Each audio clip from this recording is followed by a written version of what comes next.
Hello again students. अब ये part 2 है मियोसिस प्रोफेस फर्स्ट का जो एक्सप्लेनेशन ट्रिक वाला था उसका।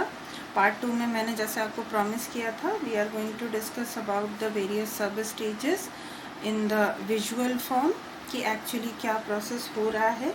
तो ये हो गया आपका न्यूक्लियर एनवेलप जो ग्रीन कलर से मैंने बनाया है, ये न्यूक्लियर एनवेलप है और इसके अंदर आपको दिख रहा होगा दो कलर्स में मैंने क्रोमैटिन मटेरियल को ड्रॉ किया है, रेड कलर है और ब्लू कलर है। जो रेड कलर का क्रोमैटिन मटेरियल है वो रिप्रेजेंट कर रहा है मैटरनल या मदर के क्रोमोसोम्स को। जैसा कि आप जानते हो कि 23 क्रोमोसोम्स मदर से आए होते हैं बॉडी में और 23 क्रोमोसोम्स फादर से आए होते हैं। तो फादर वाले को हम कहेंगे पैटर्नल क्रोमोसोम। फादर से मिले हुए क्रोमोसोम या क्रोमैटिन मटेरियल आप रिप्रेजेंट कर रहे हैं ब्लू कलर से। ये पैटर्नल या फादर लिखा है। फादर या पैटर्नल क्रोमोसोम्स भी कितने मिले होंगे? 23 क्रोमोसोम्स या 23 क्रोमोसोम्स के बराबर का जो क्रोमैटिन मटेरियल है वो फादर से रिसीव हुआ है। लेप्टोटीन फेज में होता क्या है, ये जो मैटरनल और पैटर्नल क्रोमैटिन मटेरियल था वो अरेंज हो जाता है in the form of chromosomes. यहाँ सिर्फ समझने के लिए अपने पॉइंट ऑफ व्यू से कि हम चीज़ों को सिंपल रखें, so we are using just one chromosome.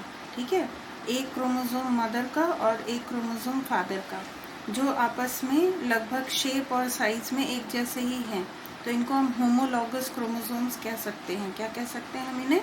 जो शेप और साइज में एक जैसे हों उनको हम कह सकते हैं होमोलॉगस क्रोमोसोम।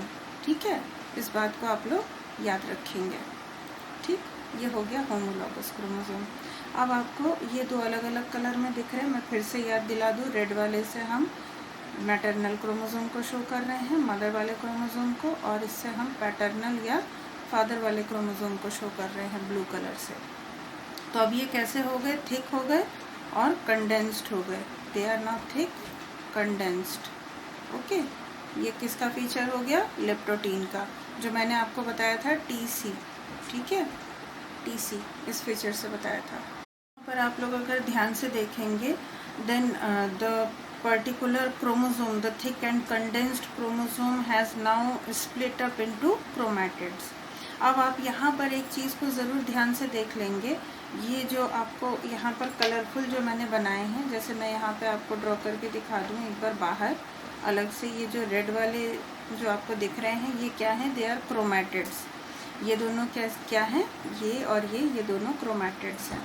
ठीक है, क्रोमोसोम जब स्प्लिट हो जाता है और अलग अलग हिस्सों में दिखता है तो इसको आप क्रोमैटिड्स बोलते हैं। ये जो पतले थ्रेड्स आपको दिख रहे हैं और यहाँ पर ये सेम सेंट्रोमियर से जुड़े हैं, इसीलिए इसको आप कहेंगे सिस्टर क्रोमैटिड्स। इसको आप कहेंगे सिस्टर क्रोमैटिड्स, इस बात का ध्यान रखिए। लेकिन अगर हम यही बनाते हैं ब्लू वाले को, ठीक है, ब्लू वाले में भी दोनों सिस्टर क्रोमैटिड्स हैं। ये दोनों क्या होंगे? सिस्टर क्रोमैटिड्स ही होंगे।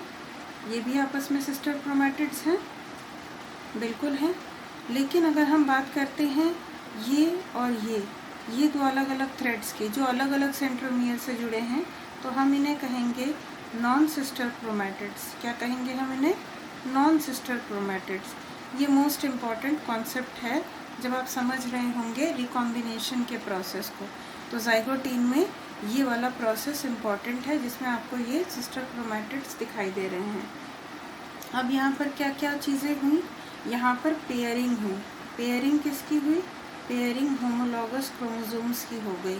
और इस पेयरिंग में जो प्रोसेस हो रहा है वो क्या है? सिनैप्सिस फॉर्मेशन हो रहा है। सिनैप्सिस, ये जो क्लोज एसोसिएशन आपको यहाँ दिख रहा है होमोलॉगस क्रोमोसोम्स का due to pairing, this is called as सिनैप्सिस।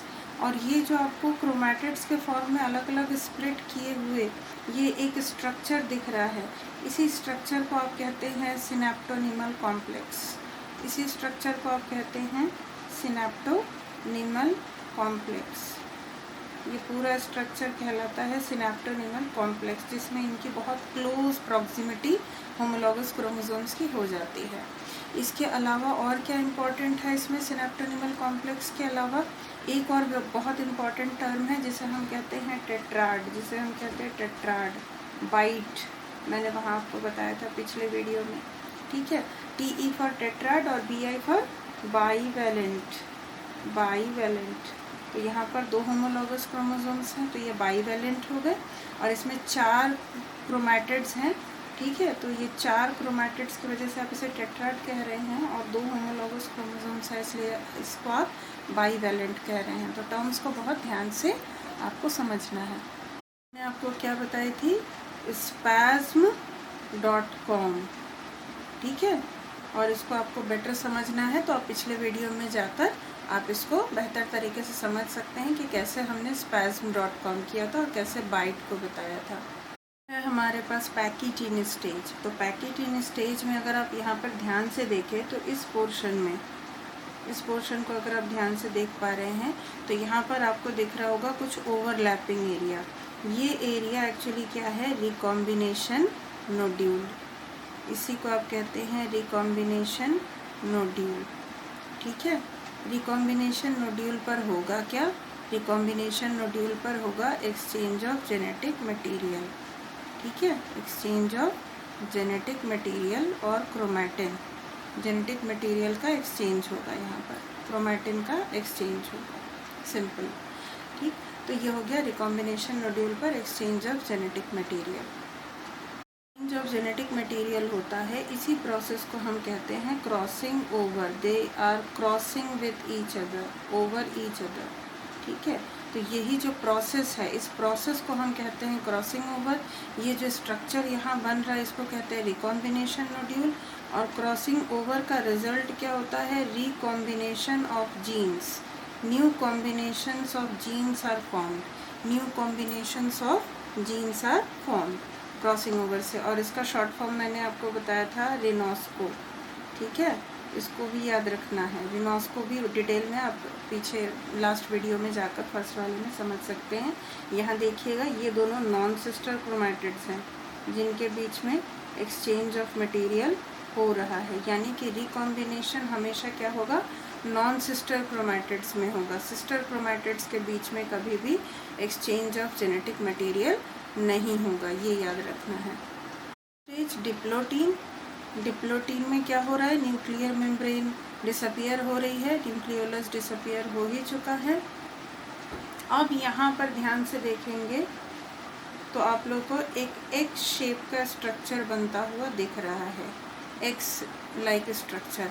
इसको आप क्या नाम देते हैं, कियास्मेटा, कियास्मेटा फॉर्मेशन या कियास्मा फॉर्मेशन।